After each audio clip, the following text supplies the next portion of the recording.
Paz e graça, irmãos. Meu nome é Heber e eu sou um pecador. E aqui, mais uma vez, eu estou com os irmãos aprendendo a ser um adorador. Vamos abrir a palavra de Deus, Provérbios, capítulo 14. Nós vamos ler apenas um versículo, porque depois nós vamos ler vários outros. Provérbios, capítulo 14, versículo 12.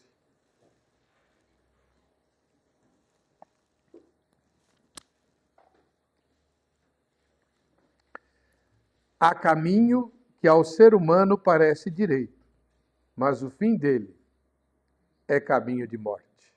Vamos repetir todos juntos? Há caminho que ao ser humano parece direito, mas o fim dele é caminho de morte. Pai amado, no precioso nome de Jesus, que a tua palavra seja aberta no nosso coração e na nossa mente. Que esse versículo possa fazer sentido para nós e nos modificar, a fim de que sejamos obedientes à tua voz. No nome de Jesus nós oramos. Amém. Amém.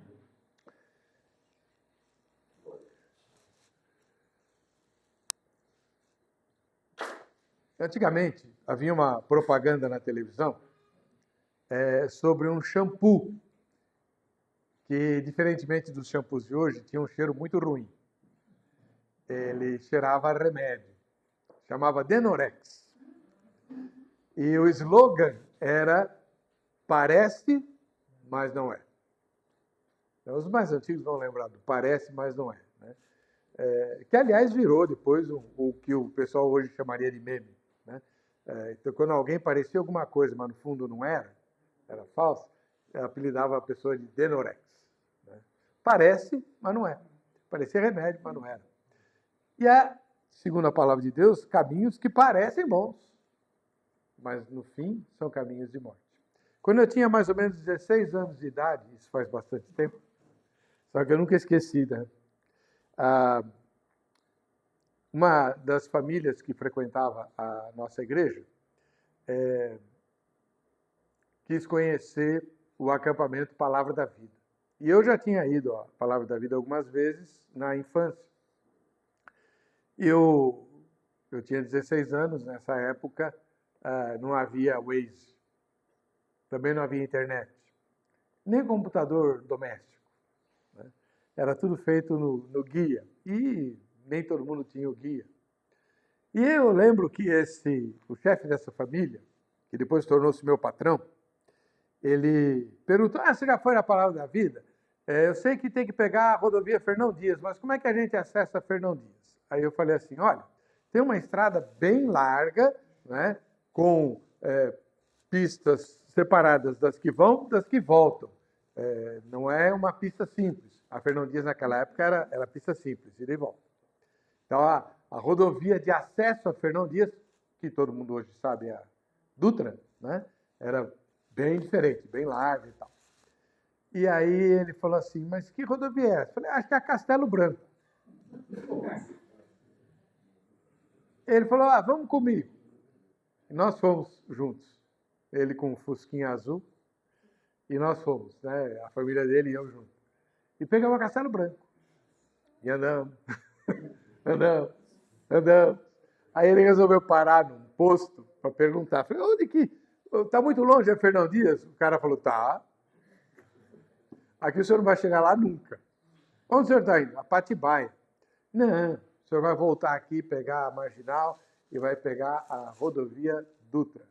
Né? Presidente Dutra. Lá o senhor acessa Fernão Dias. Bom, no fim do dia a gente chegou à palavra dele.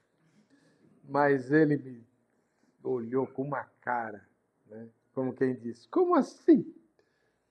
Para mim, parecia a Castelo Branco. Estrada bem larga. Naquela época as estradas eram bem estreitas. E a Castelo Branco, assim como a Dutra, era muito larga. Né? Para mim parecia o caminho direito. Há caminho que ao ser humano parece direito, mas o fim dele é caminho de morte. Caminho de Denorex. Parece, mas não é. No nosso moto, estamos estudando os caminhos de Deus.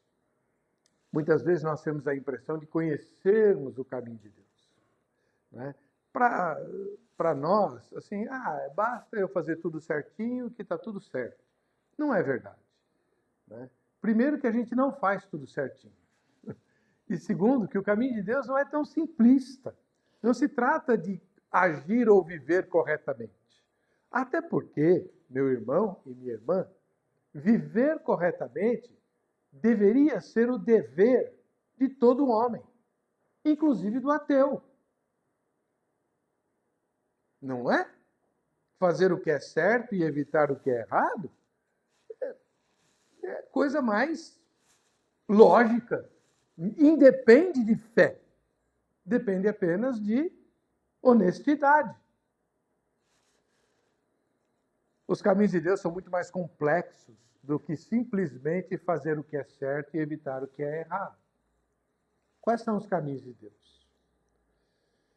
Normalmente, nós que somos crentes, corremos o risco de simplesmente introjetarmos a ideia: se eu não fizer isso, isso e isso, e fizer aquilo, aquilo e aquilo, está tudo certo. Ligamos o piloto automático e vamos vivendo. E vamos vivendo. Esse é um risco muito grande, porque podemos estar no caminho que nos parece direito, mas que no fim é um caminho de morte. Que caminho nós estamos trilhando? Se você vive a fé por impulso, né?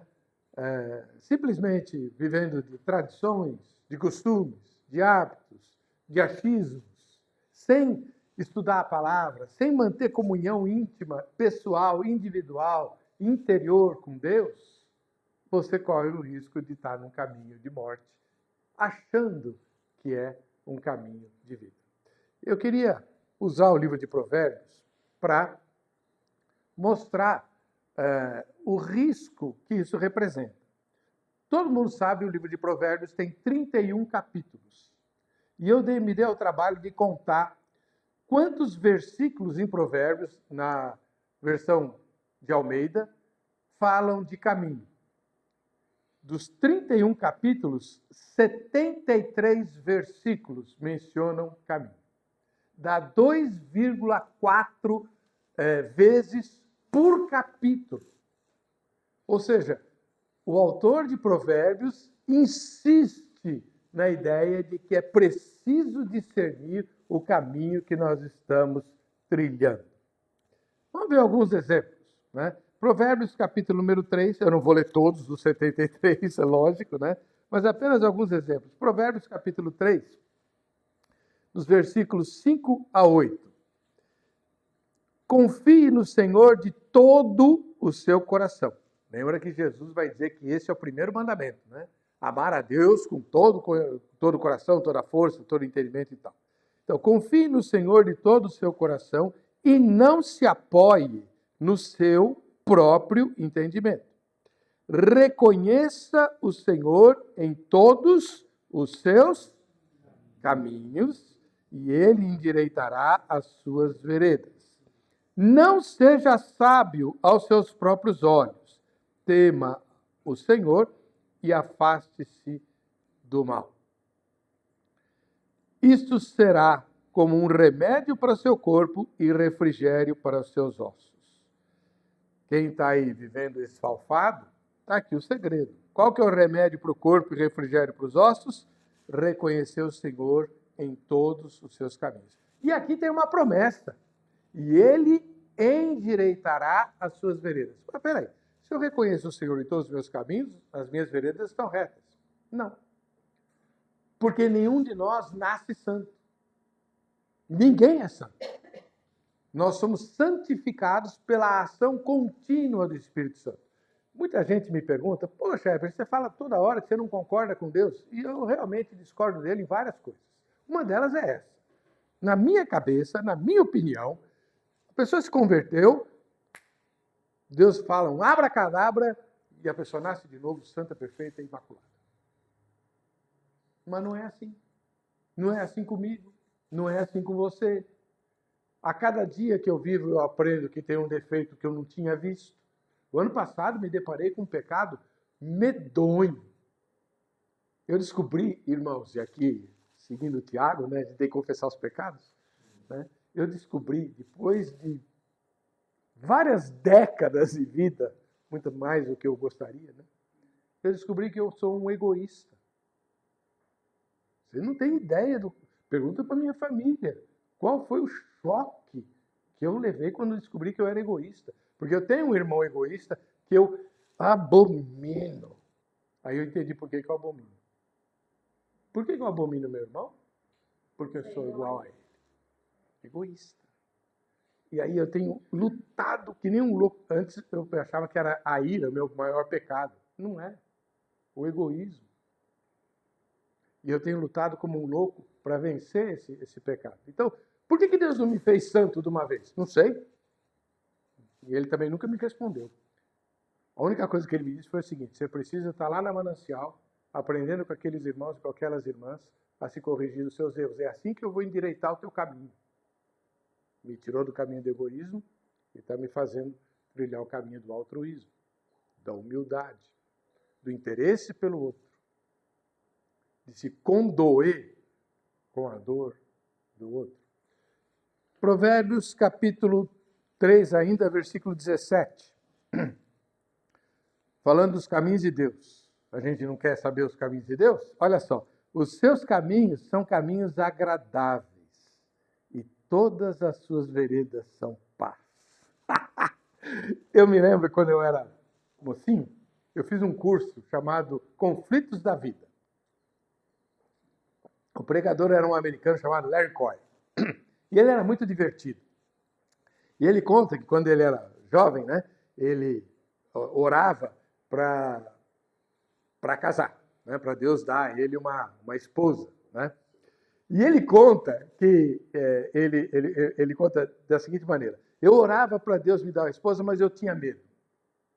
Porque, né, era Deus que ia dar a minha esposa, era ele que ia escolher. Né? Então, o meu medo era que ele escolhesse uma moça gorda, sebenta, mas que ama o Senhor.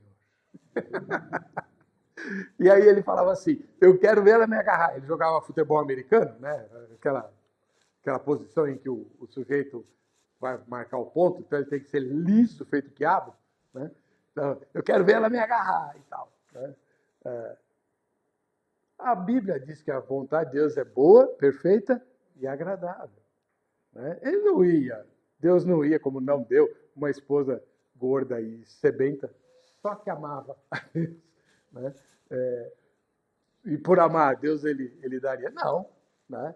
Aqui diz o texto: os seus caminhos são caminhos agradáveis e todas as suas veredas são paz. Uma vez eu ouvi uma irmã não, desculpa, eu fui pastor de um rapaz, ele era crente, a esposa não.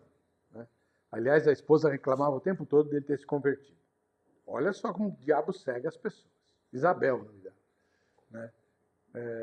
Ela falava assim: eu quero meu marido de volta. Eu falei: ele saiu de casa? Não, ele só fala de Bíblia, eu quero ele como ele era antes. Eu falei: mas antes de ele se converter, ele te traía. Eu sei, mas ele era divertido.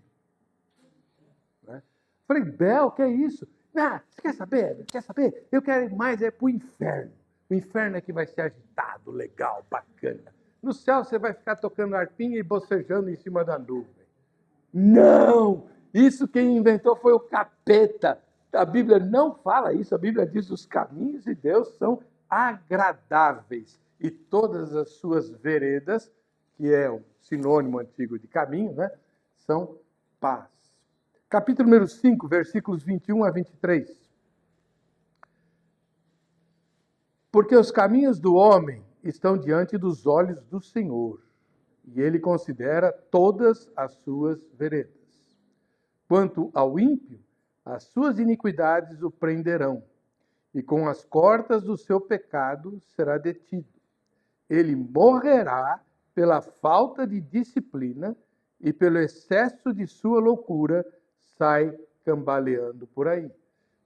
Provérbios não fala só dos caminhos de Deus, fala também do caminho do ímpio, do homem natural. Todos eles estão diante do Senhor. Ninguém escapa dos olhos de Deus. Isso a gente sabe muito bem, e principalmente quem foi criado na igreja, né? Desde criança, cuidado, boquinha com o que fala. Né? Oi? Cuidado, olhinho, que tem um Salvador no céu, está olhando para você. Cuidado, olhinho, que... E aí ele pôs a boquinha, a mão e um monte de coisa. A gente sabe disso, mas a gente se lembra? Né? A gente se lembra?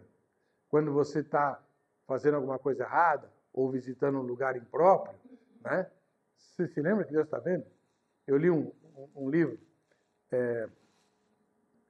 de uma cristã medieval, em que ela dizia que o pior tipo de traição é você trair a pessoa que te ama na frente dela e depois agir como se nada tivesse acontecido.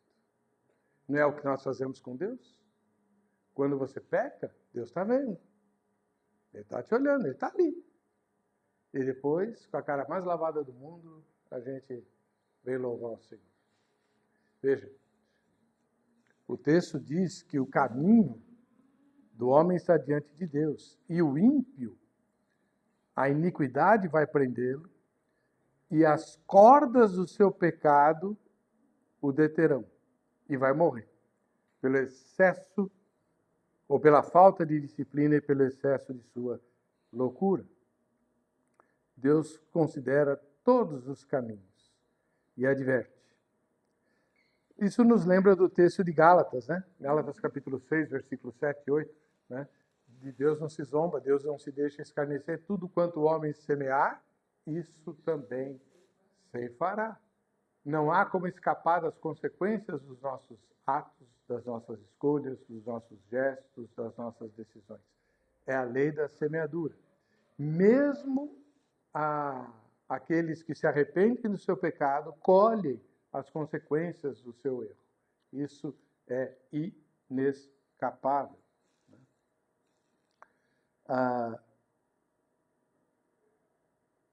Capítulo número 10, versículo 29. O caminho do Senhor é fortaleza para os íntegros, mas ruína para os que praticam a iniquidade. Opa, nós queremos conhecer os caminhos de Deus. Tem aqui uma informação muito importante. O caminho do Senhor é fortaleza. O que é fortaleza? Segurança, proteção, né? Socorro diante do inimigo. Né? Quando um povo era atacado, ele corria para os castelos, né? Os castelos medievais foram erigidos por causa disso, por conta da invasão dos bárbaros. Né? Então, o povo corria para dentro do castelo e se protegia naquela fortaleza.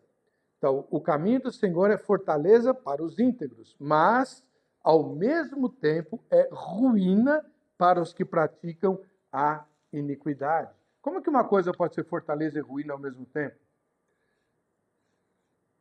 Se você está no caminho de Deus, você está bem. Se você está fora do caminho de Deus, você está mal. Jesus contou essa história falando das duas estradas.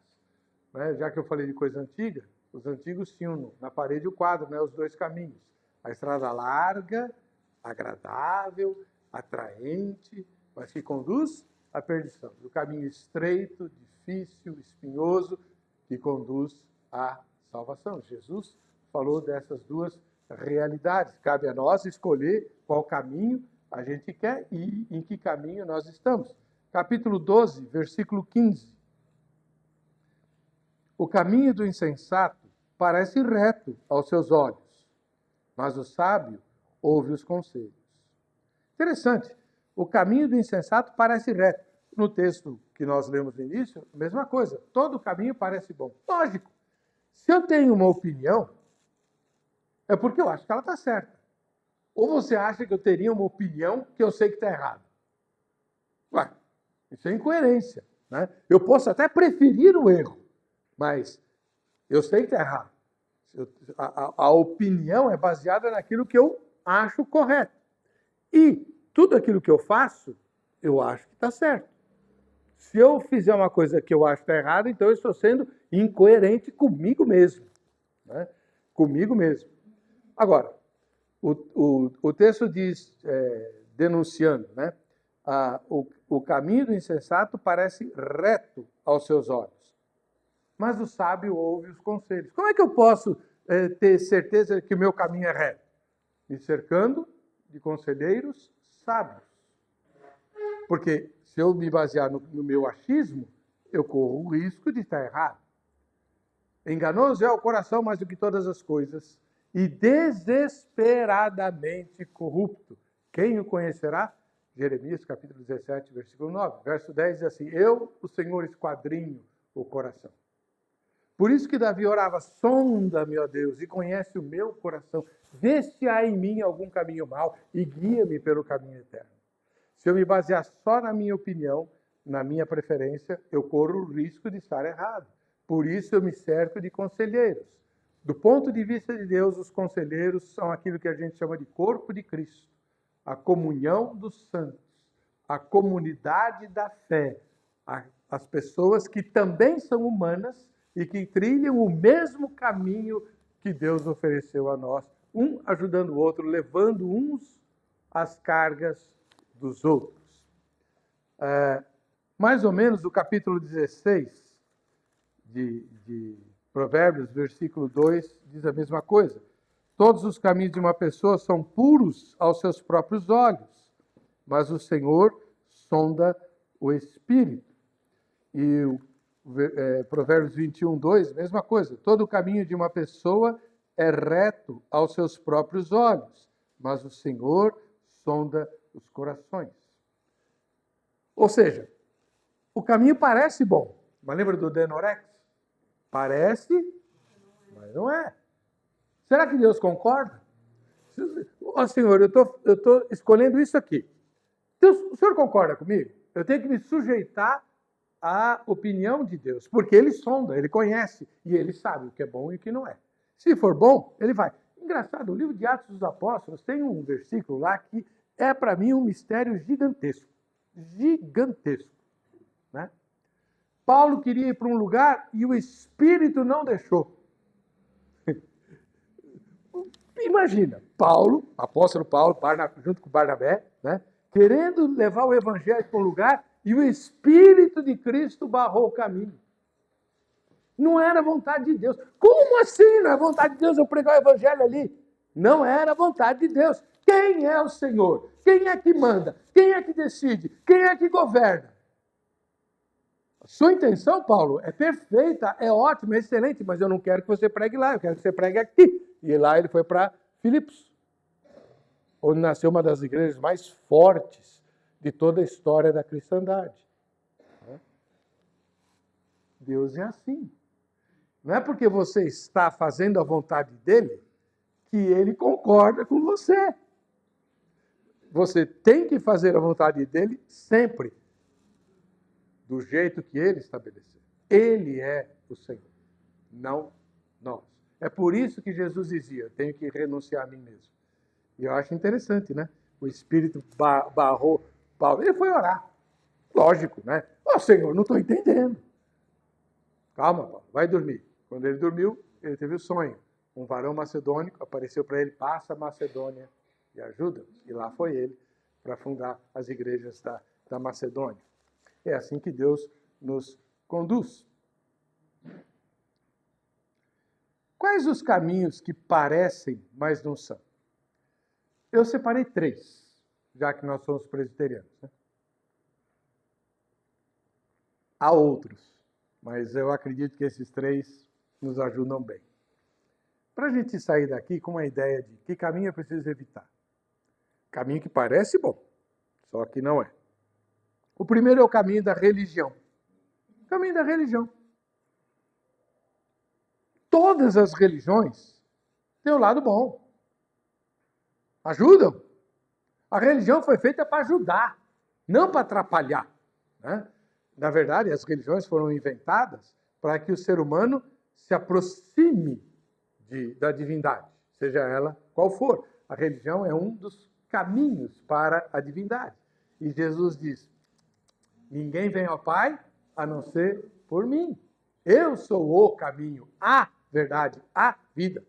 Ele é exclusivo. Então, o caminho da religião parece bom, mas não é um caminho que leva a Deus. Todas as religiões também têm um lado ruim, inclusive a cristã. Não pense você que a religião cristã é perfeita. Longe disso. Não pense você que a religião cristã só fez coisas boas. Está aí as cruzadas, como prova só para citar um exemplo, né, das loucuras que foram feitas em nome da fé. Teve uma época em que eu era professor de história da igreja. E uma das primeiras aulas eu começava dizendo: nós vamos estudar uma das histórias mais sangrentas de toda a humanidade, a história da igreja cristã. Nós temos pecados medonhos na história, medonhos. Tanto é que o livro de Daniel e o livro de Neemias nos ajudam. Neemias e Daniel fazem orações. Você pode estudar isso hoje em casa, em vez de assistir o domingão lá? Leia o livro de Daniel e o livro de Neemias. Procure as orações que eles fazem. Você vai cair de costas. Eles oram confessando pecados horrorosos que nem Daniel e nem Neemias jamais pensaram em cometer, mas eles confessam. Pecado da nação. Pecado da nação. Nós, como religiosos cristãos, temos pecado horrível na história e precisamos pedir perdão. Mas não fui eu que fiz. Confesse. Pecado da sua nação, do seu povo. Né? Porque Deus ouve esse tipo de confissão. Toda religião é constituída de dogmas e rituais. Senão não é religião, né? É filosofia de vida. Mas toda religião tem doutrinas, dogmas e tem rituais, procedimentos. Isso é o que constitui uma religião. Quanto aos dogmas, Tiago, a gente estudou, diz assim: você crê em Deus? Que beleza, parabéns. Faça fila junto com o diabo, que o diabo também crê e estremece. Crer não significa grande coisa. É importante crer, mas não se esgota nisso. Né?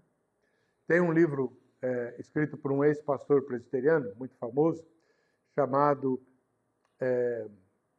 O Cristianismo da Reta Doutrina, onde ele mostra que o esmero pela reta doutrina nos desvia de Cristo. Acredite se quiser, o esmero pela reta doutrina nos desvia de Cristo. E isso é bíblico. Quem é que tinha, na época de Jesus, a reta doutrina? Os fariseus. Os fariseus, os maiores inimigos de Jesus. Né? Não é lógico, não estou defendendo a má doutrina, claro que não, longe disso. Nós precisamos nos esmerar para termos a boa doutrina, a sã doutrina, como diz a Bíblia.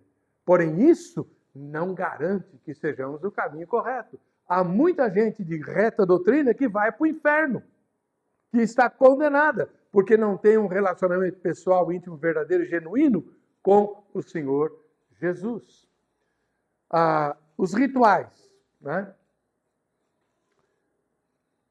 Abra a sua Bíblia aí em Isaías, capítulo 1, já que você conhece rituais. Vamos ver o que Deus pensa de rituais. Isaías, capítulo 1, dos versículos 11 a 15. Ele está falando com o povo dele, que ele chama povo de Sodoma, né? E povo de Gomorra, ou seja, o povo dele corrompido. Né? O Senhor diz: de que me serve a multidão dos sacrifícios que vocês oferecem? Estou farto dos holocaustos de carneiros e da gordura de animais cevados. Não me agrado do sangue de novilhos, nem de cordeiros, nem de bodes. Quando comparecem diante de mim, quem requereu de vocês esse pisotear dos meus átrios? Átrio é a igreja, tá? Não me tragam mais ofertas vãs. O incenso é para mim abominação. E também as festas da lua nova, os sábados e a convocação das assembleias. Não posso suportar iniquidade associada à reunião solene. As festas da lua nova e as solenidades, a minha alma as odeia. já são um peso para mim, estou cansado de suportá-las. Agora escuta essa. Quando vocês estendem as mãos, eu fecho os meus olhos. Sim, quando multiplicam as suas orações, não as ouço, porque as mãos de vocês estão cheias de sangue. Deus está revelando ter nojo dos rituais religiosos do seu povo. Religião é um caminho enganoso. Não é por ter rituais e dogmas que ela nos leva a Deus. O único homem que a gente pode garantir que vai estar no céu, a gente não sabe o nome dele. Diz a tradição que é Dimas, o bom ladrão. Bom ladrão. O sujeito que se converteu na cruz. Ele não se filiou a nenhuma igreja, ele não procedeu a nenhum ritual e nem aderiu a nenhuma confissão de fé. Nem nada, nada. Ele simplesmente confiou que Jesus era o Salvador. Então, a religião, não é que nós não tenhamos que ter. Sim, mas não é ela que vai nos levar a Deus. Na verdade, a gente costuma dizer que a salvação ela não é baseada na religião, mas em Cristo. Cristo não é uma religião, nem uma filosofia, nem uma ideia, nem um alvo, nem um objetivo. Cristo é uma pessoa que quer ter relacionamento pessoal com o salvo. É isso que nos torna cristãos. Pela religião, nós temos,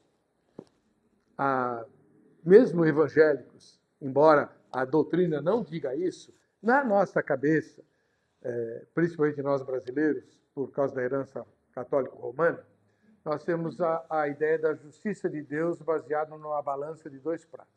Quem quiser ver uma balança de 2 pratos, tem aqui fora, né? A hora que você sair, vira aqui para a esquerda, assim, tem uma balança antiga de 2 pratos que o Paulo deixa lá, muito bacana. O que é uma balança de 2 pratos? Né? Então você punha o peso modelo num prato e o que você quer pesar no outro. Tá? E quando a balança se equilibrava, significava que você tinha... Né? Então, por exemplo, você punha um peso de 1 quilo aqui, né? Um peso de ferro de 1 quilo, e aí você ia pondo farinha aqui até equilibrar o prato. Quando equilibrava, significava que você tinha 1 quilo de farinha. Na nossa mente, a justiça de Deus se baseia nisso. Todo mundo é pecador. Então, a balança do pecado afunda. Eu tenho que reequilibrar esse braço com boas obras. Se eu conseguir equilibrar a balança com boas obras, ou até fazê-la pender um pouquinho mais para as boas obras do que os meus... Aí Deus não vai dar bola para o meu pecado, porque eu compensei. É a famosa lei da compensação. Compensei os meus erros com os meus acertos. Essa ideia está na cabeça de praticamente todo mundo. Eu sei que eu sou pecador, mas também tenho virtudes. Eu me esforço, eu faço isso, eu faço aquilo. Lembra do fariseu que Jesus contou que foi orar? Né? Ele só tinha vantagens. Eu sou perfeito, eu sou ótimo, eu jejuo 3 vezes por semana, eu dou meus dízimos e não sei o quê, blá, blá, blá, blá. E Jesus disse que ele estava condenado. Por quê? Porque não são as boas obras que nos salvam. Efésios capítulo número 2, versículos de 8 a 10. Muitos de nós conhecemos esse texto de cor.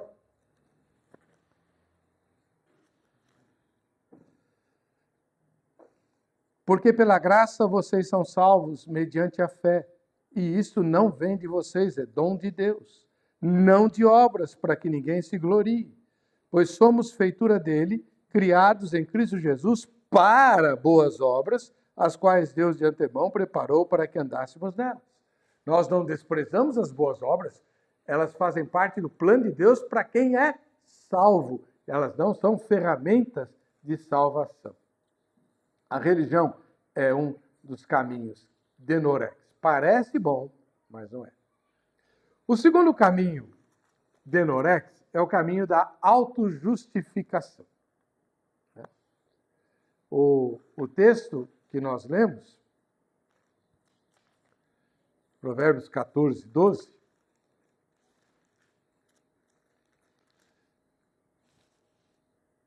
Há caminho que ao ser humano parece direito, mas o fim dele é caminho de morte. Salmo 19, versículo 12. Diz Davi: quem há que possa discernir as próprias faltas? Expurga-me tu das que me são ocultas. O caminho da autojustificação é um caminho um pouco mais sutil. Ele não nega os erros, ele não nega os pecados. Mas para cada falha há uma justificativa. Há uma justificação. Há uma razão. Olha, eu sei que eu sou assim, mas é por causa disso. Quem teve aí alguns rudimentos de psicologia, obviamente, estudou um pouquinho de Freud. Freud é o grande pai de você achar um culpado para todos os seus erros. Geralmente é a mãe. Geralmente é a mãe. Então, eu tenho defeitos, tenho problemas, mas não é minha responsabilidade. Alguém produziu isso na minha vida. Então, é por isso que eu sou assim. Né? Então, a autojustificação é um caminho que diz assim, eu não nego que eu sou pecador. Mas sabe por quê? Por causa disso, por causa daquilo. Veja, Jeremias, mais uma vez, 17, diz: enganoso é o coração do homem, mais do que todas as coisas, e desesperadamente corrupto. Essa descrição do coração humano precisa estar na nossa mente. Eu não posso me basear naquilo que eu sinto. Né? Um monte de gente escreve para mim pedindo conselho, né, sobre vida sentimental. Eu falei, olha, você não vai se basear nos seus sentimentos. Mas como assim? Não, enganoso é o coração. Quem se baseia nos sentimentos, exclusivamente nos sentimentos, se estrepa. Porque o coração engana muito, engana sempre, engana o tempo todo. Ele é desesperadamente corrupto. Você tem que se basear nos critérios de Deus. Por isso, a ideia de que Deus é Senhor. E não o nosso coração, não o nosso sentimento, não a nossa preferência. Né? Porque o coração vai achar uma razão para você ser assim. Né? Para você agir do jeito que age ou deixar de agir do jeito que não age. Enfim. Provérbios capítulo 16, versículo 2. Todos os caminhos de uma pessoa são puros aos seus próprios olhos, mas o Senhor sonda o espírito. Se depender de mim, eu sempre vou ter razão. Então, eu estou certo. Né? Sempre haverá uma justificação. Você quer ver uma coisa? Já ouvi isso várias vezes de vários irmãos e de várias irmãs. Alguns pastores, inclusive. Deus conhece a minha situação. Ele sabe. Então, ele entende. Deus conhece, é verdade, ele sabe, e Deus também entende. O que ele não faz é concordar. Deus entende você, mas ele não concorda. Ele quer que você mude. A ideia da autojustificação é você tem sempre uma razão para ter seus erros. E essa razão nunca é culpa sua, é sempre culpa de alguém. E com isso você vai levando a vida. Né? Mais uma vez, Mateus capítulo 7 fala dos dois caminhos. Né? E lá, o Senhor Jesus, no contexto dessa passagem, ele vai mencionar que nem todo que me diz Senhor, Senhor entrará no reino dos céus e tal. Muitos me dirão naquele dia, né? Fiz boas coisas para o reino, preguei o evangelho, curei enfermo, ressuscitei morto, fiz milagre, fiz boas coisas para o reino. Inegável, fez, mas nunca teve relacionamento pessoal com Jesus. Embora fizesse coisas boas para o reino, também mantinha na sua vida comportamentos inaceitáveis diante de Deus. Por isso é o caminho de morte. É a velha ideia da balança de dois pratos outra vez. Tenho meus erros, mas eu os compenso com coisas que eu faço para Deus. Uma vez, eu tinha um senhor na igreja que mantinha um comportamento bastante questionável. E ele sabia disso. Então, ele tentava entregar o dízimo dele para mim, em vez de entregar para o tesoureiro. Sabia? Conhece essa? Era a época do cheque, né? Então ele, reverendo, está aqui o cheque do meu dízimo. Ele já entregava aberto, que é para ver o valor. Né?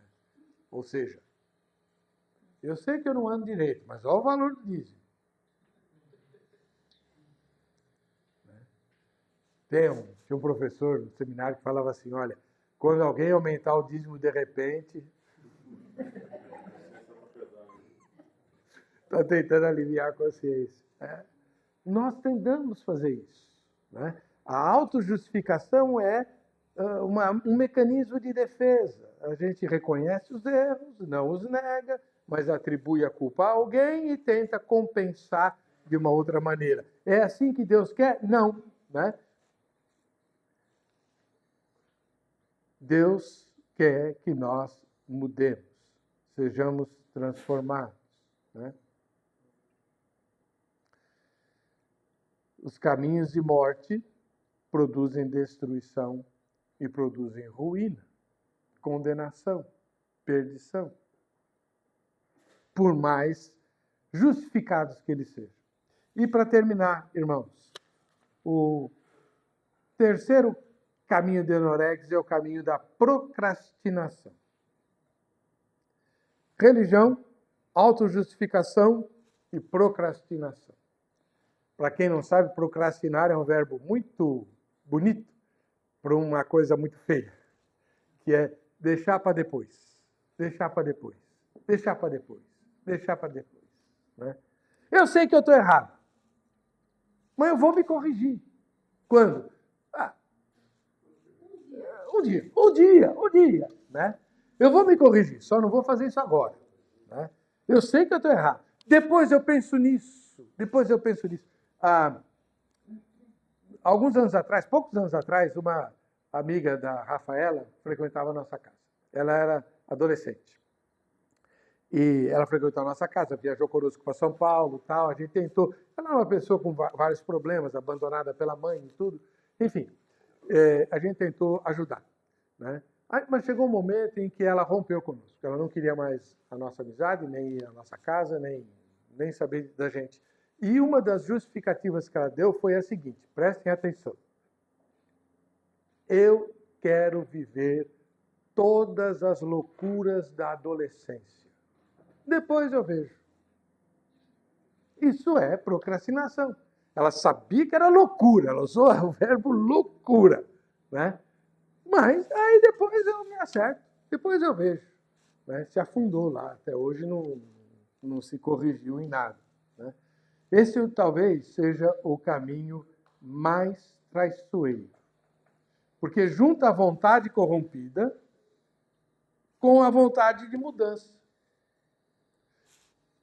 Eu sei que eu estou errado. Opa, isso é bom. Mas não vou me corrigir agora. Então, eu tenho consciência do meu erro, mas vou pôr a mudança para o futuro. Né? Eu vou me arrepender lá na frente. Vou mudar a minha vida lá na frente. A palavra de Deus traz advertências medonhas para procrastinação. Se você lê o livro de Hebreus, né,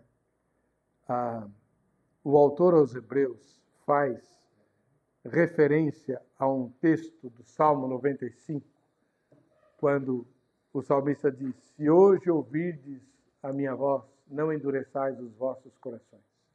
E Hebreus repete isso 1, 2, 3, 4 vezes em 2 capítulos. 4 vezes em 2 capítulos. O mesmo texto, ele repete o mesmo texto. Hebreus é um livro que é um sermão. Ou seja, o pregador está batendo. Se hoje ouvirdes a minha voz, se hoje ouvirdes a minha voz, se hoje ouvirdes a minha voz, não endureçais o vosso coração.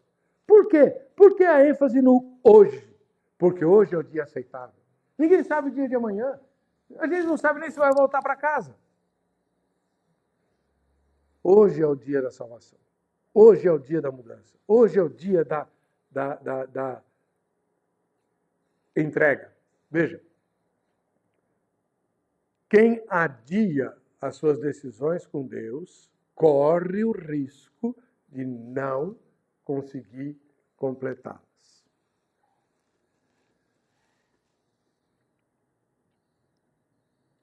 Há caminho que ao homem parece direito, mas o seu final são caminhos de morte. O que nós vamos fazer diante disso? Estamos orando e clamando, né? Todo fim de culto, ensina-me os teus caminhos. Quero conhecer as tuas veredas. Deus está dizendo, há caminho que você trilha, que é caminho de morte. Né? O que é que eu tenho que fazer? Tenho que me render ao Senhor e obedecer a sua palavra. Se eu continuar ignorando as advertências de Deus, para ver no que vai dar, eu vou me destruir. Qual foi o caminho que Jesus escolheu? O caminho de obedecer a Deus. Ele relutou. Jesus relutou. Né? No Getsemane, principalmente, ele pede a Deus que evite o caminho que ele tinha que seguir. Mas ele diz, não se faça a minha vontade, faça a tua. E o Pai fez. Né? E a vontade do Pai era que o Filho recebesse toda a culpa dos meus pecados e das suas iniquidades. Isaías diz que sobre ele todas as nossas misérias foram colocadas e por causa do castigo que ele sofreu, nós temos paz. O caminho que Jesus escolheu foi o caminho da cruz. O caminho que nós temos que escolher é o caminho da cruz. Jesus disse, negue-se a si mesmo, tome cada dia a sua cruz. Eu nunca entendi direito esse texto. Tomar a cruz, por que se Jesus já morreu no meu lugar? Aí Paulo vai explicar, essa cruz que você vai carregar cada dia, é para cada dia você crucificar a sua carne, crucificar a sua vontade própria, crucificar a sua opinião própria, para receber a direção de Deus. Isso é ser crente, salvo, filho de Deus. É assim que se trilha o caminho do Senhor, o caminho da vida. Que Deus nos abençoe.